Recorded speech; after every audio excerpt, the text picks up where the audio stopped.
Salut tout le monde, on continue donc, si vous voulez bien, avec les quadrilatères dans cette deuxième partie. Donc, comme ça a été dit dans la première partie, il faut savoir reconnaître un parallélogramme et des parallélogrammes particuliers tels que le rectangle, le losange et le carré. Et reconnaître également un trapèze et les trapèzes particuliers tels que le trapèze rectangle et le trapèze isocèle. Alors, voyons d'abord les parallélogrammes. Alors ici, donc, on voit, vous voyez, c'est un parallélogramme ABCD. Alors, je rappelle la définition, c'est lorsque on dit que ABCD est un parallélogramme, lorsque le vecteur AB égale le vecteur DC.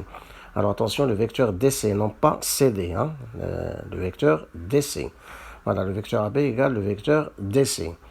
Bien, des propriétés, je vais les rappeler, des parallélogrammes. Donc, vous avez les côtés opposés sont parallèles. La droite AB et la droite CD sont parallèles. La droite AD et avec son opposé, la droite BC, ils sont parallèles. Ensuite, les côtés opposés, ils ont la même longueur. AB égale CD et AD égale BC. D'accord? Puis les angles opposés en même mesure. D'accord? C'est-à-dire l'angle A, son opposé, c'est l'angle C. Ils ont la même mesure. De même, les angles B et D. L'opposé de l'angle B, c'est l'angle D. Ils ont la même mesure. D'accord? Puis, si vous prenez deux angles consécutifs, c'est-à-dire si vous prenez par exemple l'angle D et l'angle A, alors ce sont deux angles supplémentaires, c'est-à-dire la somme de leurs mesures, c'est égal à pi, pi radian. Puis les diagonales AC et BD de ce parallélogramme se coupent en leur milieu, que nous avons désigné par le point O. Ce point O, c'est un centre de symétrie du parallélogramme ABCD. Alors, on l'appelle le centre de ce parallélogramme. Et en général, pour montrer qu'un quadrilatère est un parallélogramme, en utilisant les nombres complexes, donc on démontre que le vecteur AB égale le vecteur DC, en montrant que B moins A égale C moins D.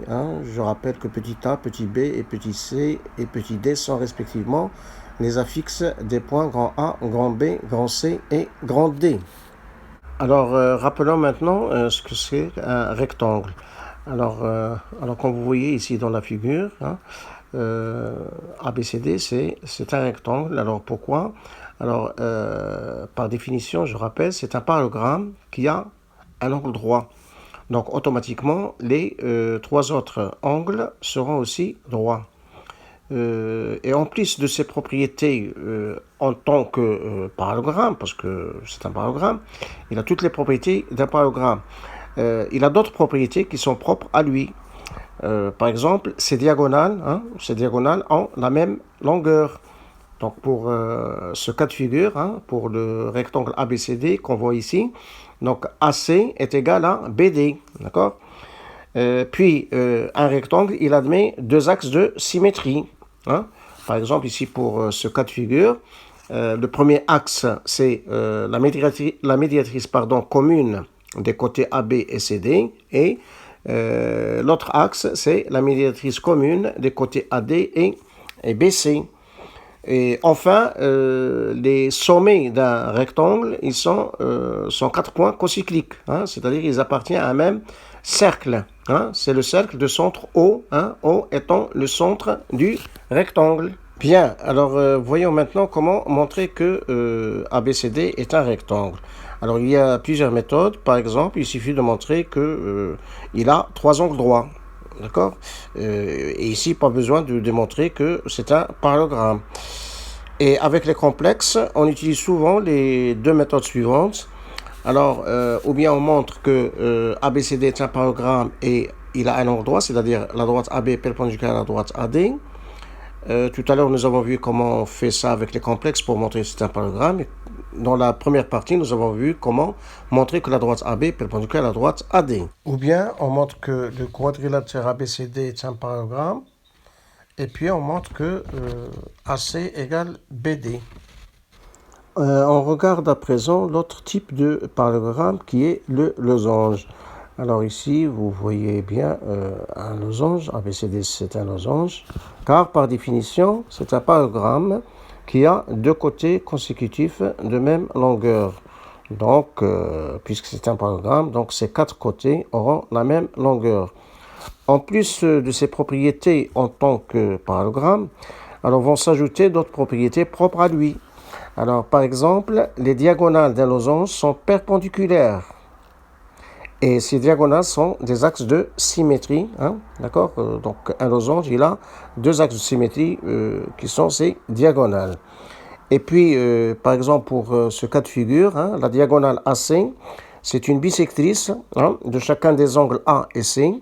De même, la diagonale BD, c'est une bisectrice de chacun des angles B et D. Voilà, et pour montrer qu'un quadrilatère est un losange, il y a bien sûr plusieurs méthodes. Alors par exemple, il suffit de montrer que ces quatre côtés sont de même, ils ont la même longueur. Alors ici, pas besoin de montrer que c'est un parallélogramme. Et en utilisant les nombres complexes, donc il suffit de montrer que module de B-A égale module de C-B égale module de D-C égale module de D-A. Alors, ou bien il suffit de montrer que ABCD est un parallélogramme et AB égale AD. Hein? C'est-à-dire que le triangle ABD est isocèle en A. ABCD est un parallélogramme, on sait le faire avec les complexes, et ABD, isocèle en A, on sait le faire aussi avec les complexes dans la première partie. Alors, ou bien on montre que ABCD est un parallélogramme et la droite AC est perpendiculaire à la droite BD, c'est-à-dire les diagonales sont perpendiculaires. Alors, pour ABCD parallélogramme, donc on sait le faire avec les complexes. Et pour la droite AC perpendiculaire à la droite BD, donc vous cherchez par exemple le rapport C-A sur D-B et vous montrez hein, que c'est un nombre imaginaire pur. Et après, donc ça sera congru ou bien à pi sur 2 ou à moins pi sur 2 modulo de pi. Et dans chaque cas, donc, vous allez en déduire que la droite AC et la droite BD sont perpendiculaires. Ensuite, le dernier parallélogramme qu'on va voir dans cette rubrique, alors c'est le carré. Alors, le carré, je rappelle, c'est un parallélogramme qui est à la fois rectangle et losange. Autrement dit, c'est un parallélogramme qui a un angle droit et deux côtés consécutifs de même longueur. Donc, un carré a toutes les propriétés d'un losange et toutes les propriétés d'un rectangle et bien sûr toutes les propriétés d'un parallélogramme. Ainsi, ces quatre angles sont droits, d'accord. Ces quatre côtés ont la même longueur. Ces diagonales sont perpendiculaires et de même longueur. Il a quatre axes de symétrie.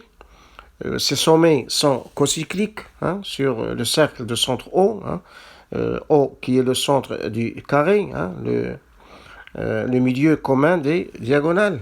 Et enfin, la diagonale AC, c'est une bisectrice de chacun des angles A et C. Et de même, la diagonale BD, hein, c'est une bisectrice de chacun des angles B et D. Et pour montrer qu'un quadrilatère est un carré, je vous propose deux méthodes. Alors, la première consiste à montrer que ABCD est un parallélogramme et montrer que ABD est rectangle isocèle en A. Parce que lorsque vous allez démontrer que ABD est rectangle isocèle en A, vous allez démontrer qu'il a un angle droit en A et puis l'angle A est droit.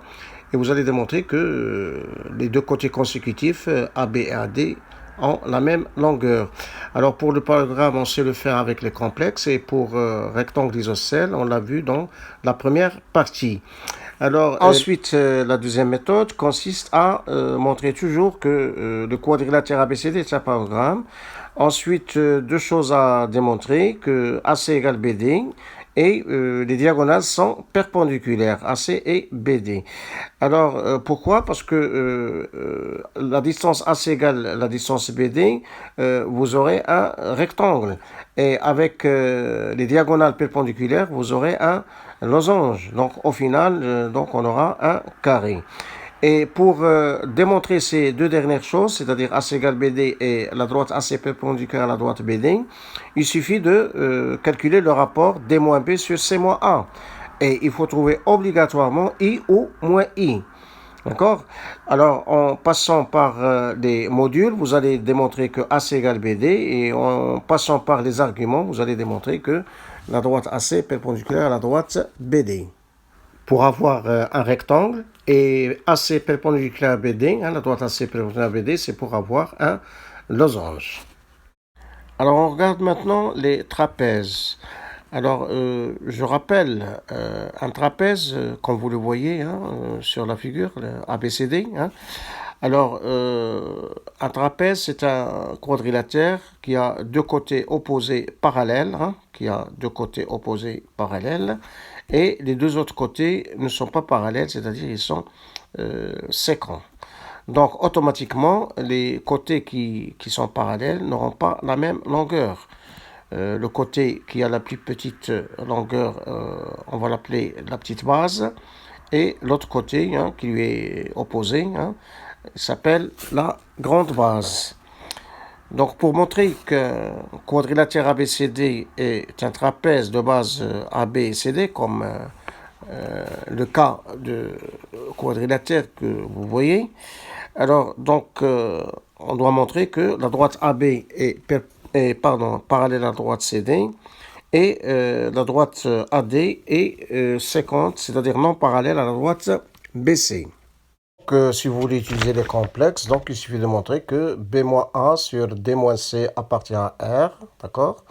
Pour montrer que la droite AB est parallèle à la droite CD, et de montrer que D-A sur C-B n'appartient pas à R, pour montrer que la droite AD n'est pas parallèle à la droite BC. Et maintenant, regardons le premier trapèze particulier. Alors, le trapèze rectangle. Alors, comme vous le voyez, c'est un trapèze qui a un angle droit. Donc, automatiquement, il va en avoir deux. Pour montrer qu'un quadrilatère est un trapèze rectangle, alors il suffit de montrer, par exemple, pour notre cas ici, il suffit de montrer que ABCD est un trapèze, et puis de montrer que l'angle B est droit, par exemple, c'est-à-dire que la droite AB est perpendiculaire à la droite BC.